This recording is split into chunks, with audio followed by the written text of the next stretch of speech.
While drone programs aren't only expanding abroad, they're also gaining momentum right here at home. Check this out. This is the mini helicopter Dragonflyer X6. It's much smaller than the Predator and Reaper drones used in the Middle East. Instead of being equipped with missiles, though, this little guy carries a camera that, at most, weighs 35 ounces. It also has a battery life of just 10 minutes. Harmless, right? Well, privacy advocates certainly don't think so. And many in the community are up in arms about the idea of drones patrolling their skies.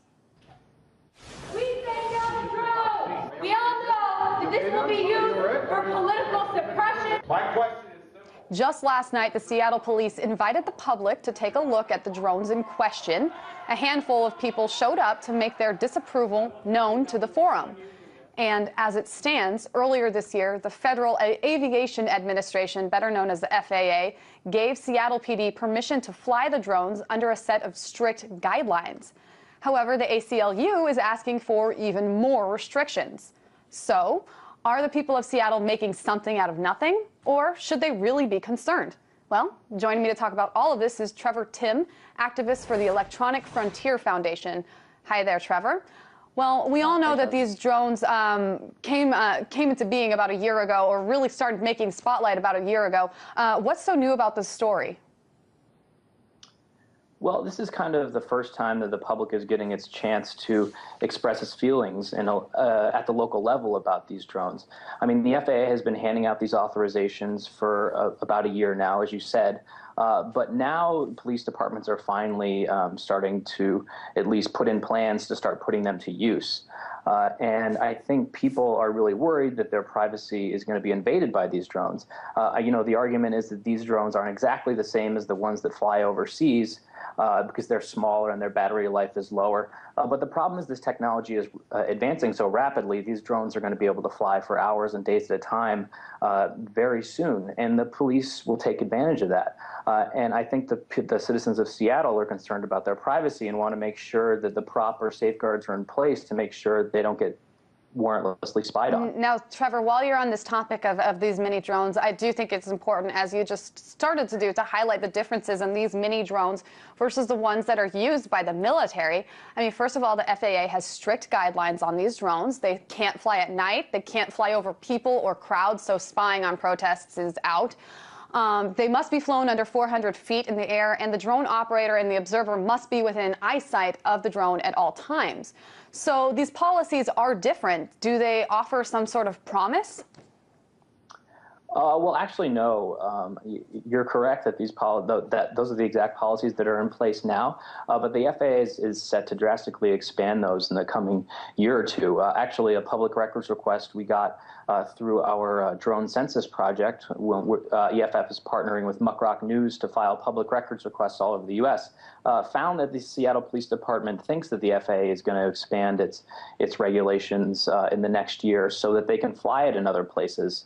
And, you know, Predator drones are actually owned by the federal government, and they fly along the borders of Canada and Mexico. So there are Predator drones that are flying around the U.S., obviously not with missiles on them. They're just for surveillance.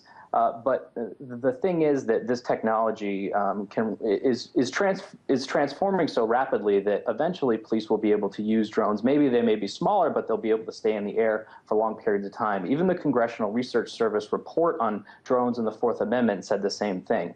So it's definitely a legitimate worry. Right, and while right now they can only fly for about 10 minutes, who knows what can happen in the future, but 10 minutes does sound a little short right now. So another point that I do want to bring up here is that the battery life on these guys is very small. That's what we were just talking about. But also the missions of these drones are very different than the ones you see overseas. They're dedicated to search and rescue operations, natural disasters, and unusual crimes, or at least that's what the Seattle PD says they will be used for. Are you worried that they'll be used for other things in the future, and will there be any proof that they could be used for other things? Yeah, I mean, you're right. There are definitely very legitimate uses for drones that could help out society. Like you said, mapping natural disasters, fighting forest fires, those kind of things. But the problem is mission creep gets involved. And when the technology advances to the point where they can fly for hours or days at a time for very cheaply, police can start using them for surveillance. I mean, a bunch of police agencies already have expressed interest in this. The Seattle Police Department deserves some credit for being so open with this, saying that they're not going to use them for protests or surveillance on people. And hopefully they'll put that in written binding rules so they'll live up to those promises. But police across the country have expressed interest in using them for proactive purposes. In California, for example, here, a sheriff down the street actually said he wanted to use it to find marijuana growers or use it for proactive policing. The public records request said suspicious persons or large crowd control. So there's definitely a legitimate worry that this is what they're going to use them for. Maybe not in Seattle, and hopefully they can prove us right on that. But in other places, it's definitely could definitely become a real consequence. Right, and I know that the ACLU has also laid out the criteria, as I mentioned earlier, that it wants the police to agree to before using the drones. I mean, the ACLU wants to know under what circumstances these drones are going to be used, what type of information they're going to collect, how the information is going to be used, how long they're going to keep this information. They want an auditing process to ensure adherence to the policies for the drone use, etc. I mean, so does any of this, if the police agree to those terms, would that make privacy advocates happy? Would that do it? Oh, yeah, absolutely. That would go a long way in showing that they're serious about caring about Americans' privacy. And we want to make sure those rules are on the books before they start flying these all around the country, because once they're in the air and the police think they don't have any rules, they're not going to want to implement tighter controls. So we completely agree with the ACLU. We need, data retention standards telling us, they're deleting this footage, what they're using this footage for, making sure they're not sharing it with agencies, making sure that they get a warrant if they're going after surveillance on an individual person, all sorts of safeguards they can put in place so they can use drones for legitimate purposes that could really help society. And, if Seattle ends up going this way and putting this in the city council puts this in a binding ordinance, then I think they could actually be a model for the rest of the nation on how they approach this issue rather than something somebody looks at and says, we don't want this. Absolutely, Trevor. And we do have to give it to the Seattle PD for at least showing some part of transparency and coming out with this public hearing and both showing what the technology can do and also taking the questions and criticisms of the public. Trevor Tinn, activist with the Electronic Frontier Foundation, thank you so much for your opinions. Thanks for having me.